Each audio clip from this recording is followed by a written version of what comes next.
नमस्कार दोस्तों, स्वागत है आप सभी विद्यार्थियों का एक बार फिर से हमारे YouTube चैनल पर। मैं आप सभी के सामने उपस्थित हूँ NCERT कक्षा 6 पार्ट 2 ग्लोब अक्षांश एवं देशांतर से कुछ महत्वपूर्ण प्रश्न लेकर। ठीक है, तो आइए शुरू करते हैं। अपना पहला प्रश्न है, जैसे कि देखो दिया गया है अध्याय 2 ग्लोब अक्षांश एवं देशांतर। तो इसमें पहला प्रश्न दिया गया है क्या, पृथ्वी को दो बराबर भागों में बांटने वाली रेखा को किस नाम से जानते हैं? ऑप्शन ए विषुवत रेखा, ऑप्शन बी मकर रेखा, ऑप्शन सी कर्क रेखा। इसमें पहला ऑप्शन दिया विषुवत रेखा। जैसे कि मान लीजिए ये हमारी पृथ्वी है, ठीक, क्या है पृथ्वी। अब पृथ्वी के बिल्कुल बीचों बीच से एक रेखा गुजरेगी, ठीक है, कौन सी रेखा गुजरेगी? विषुवत रेखा। कौन सी? विषुवत या भूमध्य है, भूमध्य रेखा, ठीक है, भूमध्य रेखा। अब भूमध्य रेखा कितने डिग्री अक्षांश से गुजरती है? 0 डिग्री अक्षांश से, ठीक। अब देखो ऊपर मतलब ये मान लो पूरब से पश्चिम जो रेखाएं खींची जाएंगी ये क्या होंगे? अक्षांश कहलाते हैं। ये क्या कहलाते हैं? अक्षांश, ठीक है, ये क्या कहलाते हैं? अक्षांश। और उत्तर से दक्षिण जो खींची जाएंगी ये क्या कहलाते हैं? देशांतर। क्या कहलाते हैं? देशांतर। अब देखो इसमें ऑप्शन में दिया गया है विषुवत रेखा, मकर रेखा, कर्क रेखा। अब विषुवत रेखा और मकर रेखा, अब इसमें कहा है मकर रेखा और कर्क रेखा के बारे में। अब पृथ्वी के बिल्कुल बीचों बीच से तो बांट दी है विषुवत रेखा, ठीक, ऑप्शन हमारा ए राइट हो गया। अब इसमें एक 23.5 डिग्री उत्तर में और 23.5 डिग्री दक्षिण में, तो जो उत्तर की रेखा होगी उसे कहेंगे क्या? कर्क रेखा। किस नाम से जानते हैं उसे? कर्क रेखा। और 23.5 डिग्री दक्षिण वालों किस नाम से जानते हैं? मकर रेखा। किस नाम से? मकर रेखा। ये भी 23.5 डिग्री होगा, ठीक, और ये भी 23.5 डिग्री पर, और ये वाली रेखा 0 डिग्री अक्षांश पर, ठीक। अब प्रश्न नंबर 2, विषुवत रेखा से ध्रुवों की ओर खींचे जाने वाली रेखा को क्या कहते हैं? अब देखो जैसे कि मान लीजिए ये हमारी पृथ्वी थी, पृथ्वी के बिल्कुल बीचों बीच से एक रेखा खींची गई। अब इससे ये कौन, ये क्या है? ध्रुव। ये ध्रुव है, तो ये भी ध्रुव है, ठीक। ये उत्तरी ध्रुव और ये दक्षिणी ध्रुव। अब विषुवत रेखा से ध्रुवों की ओर खींचे जाने वाले, यहाँ से ध्रुवों की ओर तरफ चलेंगे, इस तरीके से चल रहे हैं ध्रुवों की तरफ, ध्रुवों की तरफ खींचे जाने वाली रेखा, ध्रुवों की तरफ खींचे जाने वाली रेखा, तो इसे क्या बोलते हैं हम? अक्षांश। क्या बोलते हैं? अक्षांश, ठीक। प्रश्न नंबर 3, भारत की मानक याम्योत्तर कितना है? भारत का मानक याम्योत्तर कितना है? अब देखो हमारी पृथ्वी है, ठीक, क्या है हमारी पृथ्वी। अब पृथ्वी जो होगी बिल्कुल यहाँ से विषुवत रेखा गुजरती है, ठीक, विषुवत रेखा 23.5 डिग्री उत्तर में कौन सी रेखा गुजरती है? कर्क रेखा। कौन सी गुजरती है? कर्क रेखा। अब कर्क रेखा हमारे भारत के बिल्कुल बीचों बीच से गुजरती है। कहाँ से? बिल्कुल बीचों बीच से। जैसे मान लो ये हमारा भारत हो गया, ठीक। अब यहाँ से ये गुजरात होती हुई इस तरीके से निकल जाती है आगे होती हुई, ठीक, बिल्कुल बीचों बीच से गुजरती है कर्क रेखा, ठीक। लेकिन इसमें यहाँ पूछा क्या है? मानक याम्योत्तर कितना है? जो भारत का मानक याम्योत्तर होगा कितने से होगा? ये मान लो बिल्कुल, ये जो होता है मानक याम्योत्तर कोई भी देश हो उस देश के बिल्कुल, जैसे मान लो हमारा क्या है? भारत, भारत यहाँ से लिया, ठीक, ये देशांतर देखना होगा और यहाँ से देशांतर देखना होगा, ठीक है, ये देशांतर। अब इसके बिल्कुल बीचों बीच से रेखा गुजरेगी तो उसे क्या बोलते हैं हम? मानक याम्योत्तर। क्योंकि जो समय यहाँ पर होगा बिल्कुल इस बीच वाली रेखा के ऊपर, तो उसी रेखा को उस देश का मानक समय माना जाएगा। अब ये भारत है, तो भारत के बिल्कुल बीचों बीच से कितने डिग्री अक्षांश से गुजरती है? 82.5 डिग्री पूर्वी देशांतर, 82.5 डिग्री पूर्वी देशांतर, ठीक है। अब प्रश्न नंबर 4, अब ये है एक से अधिक मानक समय वाला कौन सा देश है? कौन सा देश है एक से अधिक मानक समय वाला? रूस। कौन सा है? अधिक, रूस, ठीक है। मतलब ऐसा देश जिसका देशांतरी विस्तार ज़्यादा हो, जिसका देशांतरी विस्तार ज़्यादा अधिक होता है तो उसे क्या बोलते हैं? उसमें कितने मानक समय? एक से अधिक मानक समय भी अपनाए जाते हैं। जैसे रूस में कितने अपनाए जाते हैं? 11। रूस में कितने मानक समय अपनाए जाते हैं? 11, ठीक है। अब कर्क रेखा का अक्षांश मान कितना है? मैंने देखो पिछले प्रश्नों में बताया है कर्क रेखा का अक्षांश मान कितना है। पृथ्वी है, पृथ्वी के बीचों बीच से निकलने वाली रेखा भूमध्य रेखा। ठीक, इसके 23.5 डिग्री उत्तरी से कर्क रेखा, 23.5 डिग्री उत्तर से कर्क रेखा। ठीक, और 23.5 डिग्री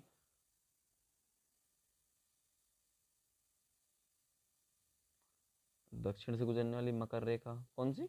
मकर रेखा। ठीक, ये कर्क रेखा जो है भारत के कितने राज्यों से जुड़ती है? 8 राज्यों से।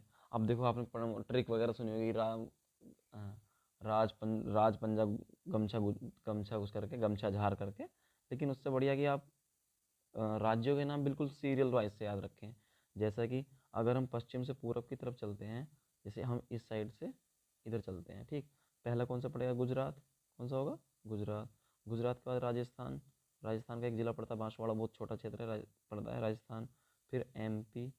ठीक, फिर छत्तीसगढ़, छत्तीसगढ़। फिर उसका झारखंड। ठीक, झारखंड का पश्चिम बंगाल, पश्चिम बंगाल। उसके बाद त्रिपुरा, फिर उसका मिजोरम। ठीक, त्रिपुरा और मिजोरम। ठीक है, कितने राज्य गुजरी हमारी रेखा? भारत के 8 राज्यों से। ठीक, तो इसका आंसर, सही आंसर क्या होगा? कर्क रेखा का अक्षांश मान कितना है? 23.5 डिग्री उत्तरी। ठीक, अब इसमें पूछा है 23.5 डिग्री उत्तरी। अब देखो, जैसे इसमें चारों विकल्पों को ही समझा देता हूँ, आगे प्रश्न आ सकता है।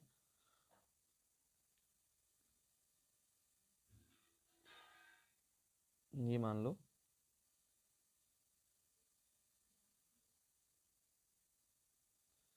यहाँ से एक रेखा खींची हमने, कौन सी? सॉरी यार, क्या कर रहा है ये?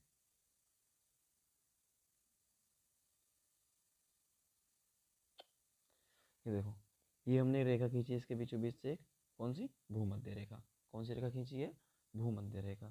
ठीक, ये भूमध्य। ठीक, अब इसके 23.5 डिग्री उत्तर में चलें तो कौन सी होगी? कर्क रेखा। कौन सी होगी? कर्क रेखा। 23.5 डिग्री दक्षिण में चलें तो कौन सी होगी? मकर रेखा। ठीक, अब मकर रेखा। अब इसके फिर ऊपर चलते हैं 66.5 डिग्री पर। कहाँ पर चलते हैं? 66.5 डिग्री उत्तर में कौन सा होगा? आर्कटिक व्रत। कौन सा होगा? आर्कटिक व्रत। आर्कटिक व्रत। ठीक, क्या होगा? आर्कटिक व्रत। ठीक है, आर्कटिक व्रत। अब इसी तरीके से दक्षिण में भी एक व्रत होगा। कौन सा होगा? उसे बोलते हैं क्या? अंटार्कटिक व्रत। क्या बोलते हैं? अंटार्कटिक, अंटार्कटिक व्रत। अब अंटार्कटिक व्रत कितने डिग्री अक्षांश से गुजरता है? कितने से कितने डिग्री अक्षांश से गुजरता है? अब इसमें देखो, ये जो आर्कटिक व्रत है 66.5 डिग्री उत्तर से होगा। ठीक, 66.5 डिग्री दक्षिण से कौन सा होगा? अंटार्कटिक व्रत। और 23.5 डिग्री उत्तर से कौन सी रेखा हो गई? कर्क रेखा। 23.5 डिग्री दक्षिण से कौन सी रेखा हो गई? मकर रेखा। ठीक, कौन सी हो गई? मकर रेखा। और ये बीचों बीच क्या है? 0 डिग्री अक्षांश पर, 0 डिग्री अक्षांश पर। ठीक, अब प्रश्न नंबर 5 दिया गया है क्या? ध्रुवों के नज़दीक कौन सा कटिबंध पाया जाता है? ध्रुवों के नज़दीक कौन सा कटिबंध पाया जाता है? जैसे देखो, यहाँ पर हम बताते हैं आपको। जैसे मान लो, ये क्या कीजिए हमने? पृथ्वी। ये क्या है हमारी? पृथ्वी। अब पृथ्वी के बिल्कुल बीचों बीच से एक रेखा गुजरती है, कौन सी? भूमध्य रेखा। कौन सी रेखा गुजरती है? भूमध्य रेखा। ठीक, अब भूमध्य रेखा के, अब देखो यहाँ से 23.5 डिग्री कर्क, 23.5 डिग्री मकर। तो कर्क और मकर रेखा के बीच में 2 बार चमकता है। ठीक है, जब यहाँ से मान लीजिए यहाँ सूर्य है, क्या यहाँ पर सूर्य है, तो सूर्य एक बार ऊपर जाएगा। ठीक, तो यहाँ कर्क रेखा पर एक बार चमका सीधा बिल्कुल, इसके बाद फिर नीचे की तरफ आएगा, फिर भूमध्य रेखा पर चमका, फिर से वापसी आते वक्त फिर मकर रेखा पर पहुंचा। तो कर्क रेखा और मकर रेखा पर एक बार, भूमध्य रेखा पर 2 बार चमकता है। जब इस क्षेत्र में सूर्य 2 बार चमकेगा, ठीक, तो क्या होगा? इस क्षेत्र में क्या होगा? गर्मी अधिक पड़ेगी। क्या होगी? गर्मी अधिक होगी। गर्मी क्या होगी? अधिक। गर्मी अधिक होगी। गर्मी अधिक होगी। तो जब सीधी सी बात है, गर्म है, गर्म को क्या बोलते हैं? उष्ण। क्या बोलते हैं? उष्ण। उष्ण, उष्ण, उष्ण प्रदेश, ठीक है, क्या बोलते हैं, उष्ण प्रदेश, ठीक, उष्ण प्रदेश। तो इस क्षेत्र क्या बोलेंगे हम, इस पूरे क्षेत्र को क्या बोलते हैं, इस क्षेत्र को उष्ण प्रदेश, ठीक। अब इसके बाद 66.5 डिग्री, 23.5 से 66.5 डिग्री। अब देखो यहाँ पर थोड़ी थोड़ी सूर्य है, सूर्य की थोड़ी गर्मी भी है इधर, ठीक, और इधर से क्या पड़ रही है, ठंडक भी है। तो एक ठंडा है क्षेत्र, कौन सा कौन सा क्षेत्र होगा, ठंडा क्षेत्र। अब देखो मैंने यहाँ से तुम्हें बता दिया था, भूमध्य रेखा है, इसके 23.5 ही है और 23.5 ही है। इसके बीच के भाग को मैंने तुम्हें बताया था अभी, बिल्कुल क्या बताया था, उष्ण प्रदेश, क्या बताया था, उष्ण प्रदेश, उष्ण प्रदेश, ठीक, मतलब यहाँ पर गर्मी अधिक पड़ती है। अब इसके बाद 66.5 डिग्री, क्या 66.5 डिग्री उत्तर में, 66.5 डिग्री दक्षिण में। अब यहाँ चलते हैं 66.5 में, तो देखो यहाँ पर सूर्य था, क्या था हमारा, सूर्य, ठीक, एक बार जब सूर्य यहाँ चमका और सूर्य यहाँ चमका, ठीक, यहाँ से उत्तर में और यहाँ से दक्षिण में, तो सूर्य किरणें कैसे जाएंगी, तिरछी, कैसी किरणें जाएंगी, तिरछी। तो देखो यहाँ पर इधर से तिरछी किरणें भी जा रही हैं और ऊपर से ठंडा क्षेत्र है, तो शीत। अब देखो मैं दोनों को जोड़ कर बोलता हूँ, शीत, ठंडक क्या बोलते हैं, शीत, और प्लस उष्ण, उष्ण क्या बोलते हैं, उष्ण। तो इसका सही आंसर क्या हुआ, शीतोष्ण, क्या हुआ, शीतोष्ण, शीतोष्ण। देखो एक बार बोल के देखो एक बार, शीत प्लस उष्ण, शीतोष्ण, शीतोष्ण। तो ये क्षेत्र कौन सा होगा हमारा, शीतोष्ण प्रदेश, शीतोष्ण प्रदेश, कौन सा होगा, शीतोष्ण प्रदेश, ठीक है, क्या होगा, शीतोष्ण प्रदेश।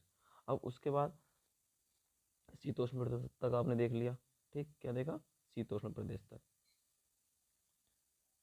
अब शीतोष्ण प्रदेश में मैंने आपको बता दिया कि एक रेखा ये खींची हमने और एक रेखा ये खींची, ये कौन सी रेखा है, ये कौन सा प्रदेश, उष्ण कटिबंध, और ये कौन सा होगा, शीतोष्ण कटिबंध। अब ये क्या बचे हमारे, ध्रुव, ये क्या बचे हमारे, ध्रुव, टूंड्रा टैगा, ठीक, टूंड्रा और टैगा। अब इससे जो इधर का क्षेत्र होगा, मतलब ये पास, ये ध्रुवों के पास का क्षेत्र है, ये उष्ण क्षेत्र हो गया ये वाला, ठीक, ये कौन सा क्षेत्र हुआ, उष्ण, और ये कौन सा हुआ, शीतोष्ण, कौन सा हुआ, शीतोष्ण। अब इसके बीच का जो भाग होगा यहाँ से ध्रुवों के पास का, इसे क्या बोलते हैं हम, शीत कटिबंध, सबसे ठंडा क्षेत्र, शीत कटिबंध। तो इसका सही आंसर क्या होगा, शीत कटिबंध, ठीक। अब प्रश्न नंबर 7 की तरफ चलते हैं। अब देशांतरों की कुल संख्या कितनी है, 180, 360 या 90। अब देखो मैंने तुम्हें बताया था पहले अभी कि जैसे मान लीजिए ये हमारी पृथ्वी है, क्या पृथ्वी है, तो पृथ्वी के बिल्कुल एक बीचों बीच से एक रेखा खींची जाएगी, ठीक, मैंने बताया था। अगर मान लीजिए पश्चिम से पूरब की ओर रेखा खींची जा रही है, पश्चिम से पूरब की ओर रेखा खींची जा रही है, तो ये क्या होती है, देशांतर, इन्हें क्या बोलते हैं, देशांतर, क्या बोलते हैं भाई, देशांतर। अब देशांतर पूरब से पश्चिम खींची गई, सॉरी, अक्षांश बोलते हैं, क्या बोलते हैं इनको, अक्षांश। अब अक्षांश पूरब से पश्चिम होते हैं, क्या होते हैं, अक्षांश, अक्षांश क्या होते हैं, पूरब से पश्चिम, पूरब से पश्चिम, ठीक। अब इसके बाद कहता क्या है, देशांतर, इसने पूछा क्या, देशांतरों की कुल संख्या कितनी है। अब देशांतर बिल्कुल बीचों बीच 0 डिग्री अक्षांश से खींची जाए, 0 डिग्री देशांतर से खींची जाएगी एक रेखा, क्या रे, एक 0 डिग्री देशांतर से खींची जाएगी। ये ग्रीनविच रेखा भी बोलते हैं इसको, इसको किस नाम से जानते हैं, 0 डिग्री देशांतर को, 0 डिग्री देशांतर को किस नाम से जानते हैं हम, ग्रीनविच, ग्रीनविच रेखा, ग्रीनविच रेखा, ठीक है। अब ग्रीनविच रेखा खींच दी। अब इसने पूछा देशांतरों की कुल संख्या कितनी है। अब देखो देशांतर, एक बात और सुनो, जब देशांतर ध्रुवों के पास, देशांतरों के बीच की ध्रुवों का सबसे कम होती है, ठीक, ये एक ध्रुव से शुरू होते हैं देशांतर, ठीक, देशांतर क्या होते हैं, ध्रुवों से शुरू होते हैं और भूमध्य रेखा पर इनके बीच की सबसे ज़्यादा दूरी होती है, सबसे सर्वाधिक दूरी कहाँ होती है, भूमध्य रेखा के बीच में, ठीक, भूमध्य रेखा के बीच में। अब इसने क्वेश्चन पूछा है देशांतरों की कुल संख्या, इसमें 180 इधर होते हैं, 180 पूरब में और 180 पश्चिम में, 180 देशांतर पूरब में होते हैं, किसमें होते हैं, पूरब में, और 180 होते हैं पश्चिम में, 180 पश्चिम में। जैसे हमारा भारत का सबसे पूर्वी जो देशांतर है 97 डिग्री 25 मिनट, 97 डिग्री 25 मिनट, किसमें 97 डिग्री 25 मिनट में, ठीक है, किसमें है? 97 डिग्री 25 मिनट में हमारा भारत का सबसे पूर्वी देशांतर जो है 97 डिग्री 25 मिनट है। तो अब इसका सही आंसर क्या होगा? 360। कितना होगा? 360। अब एक बात और, जैसे कि देखो इसमें बताया गया ये जो है, ये देखो एक ये क्षेत्र दिखाया गया है इसके अंदर, एक ये देशांत, ये क्या है? अक्षांश हमारा, ठीक है, ये अक्षांश और ये देशांतर, ठीक। यहाँ पर ये चतुर्भुज जो बना, तो इसे क्या बोलते हैं हम? इसे क्या बोलते हैं? ग्रिड। क्या बोलते हैं इसको? ग्रिड। ग्रिड क्या बोलेंगे इसको? ग्रिड, ठीक। दो देशांतर और अक्षांशों, दो देशांतर में दो अक्षांशों से मिलकर बना क्षेत्र क्या कहलाता है? ग्रिड कहलाता है। प्रश्न नंबर क्या होगा हमारा? 8वां। अब कौन सा होगा? 8वां। देशांतरों के बीच की सर्वाधिक दूरी होती है कहाँ पर? देखो मैंने तुम्हें तुरंत बताया था अभी, जैसे पिछले प्रश्न में, जैसे मान लो क्या है हमारा,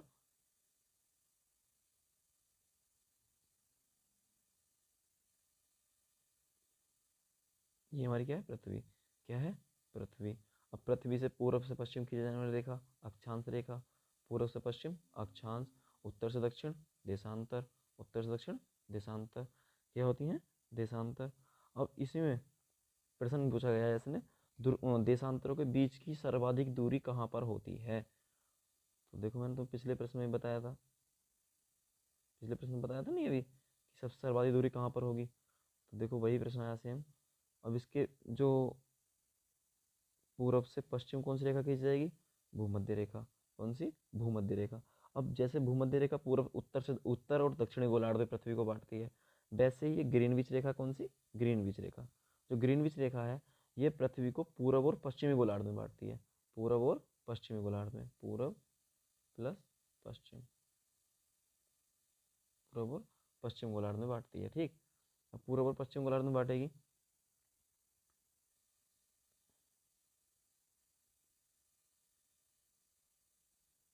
ये कौन सा हुआ? उत्तर,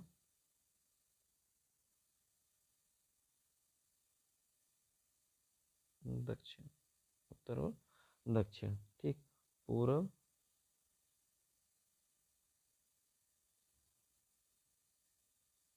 पश्चिम, ठीक। पूर्व और पश्चिम। अब देखो पूर्व और पश्चिम में कैसे बांटी? अब देखो इधर की ये क्या होती है? अब देखो तुम दिशा के बारे में जानते होगे सब लोग, ये, सॉरी,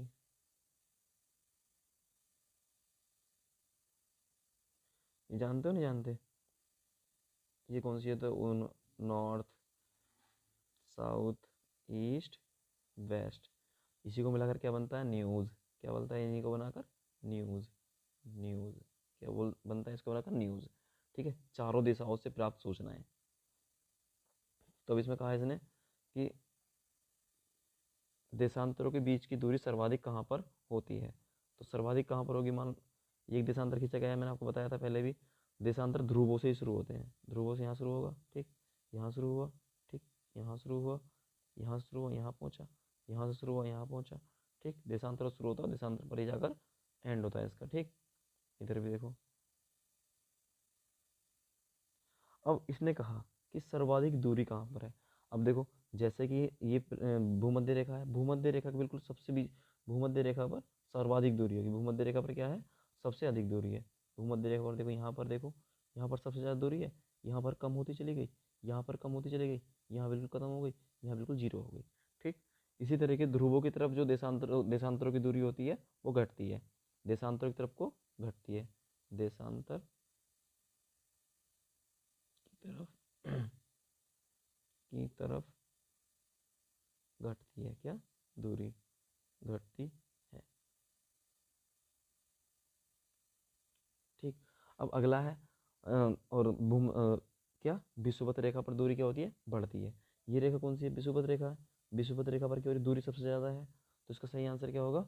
विषुवत रेखा। क्या होगा? विषुवत रेखा, ठीक है। अब अगला प्रश्न क्या दिया है इसमें? 9वां, भारत का मानक समय ग्रीनविच समय से कितना आगे है?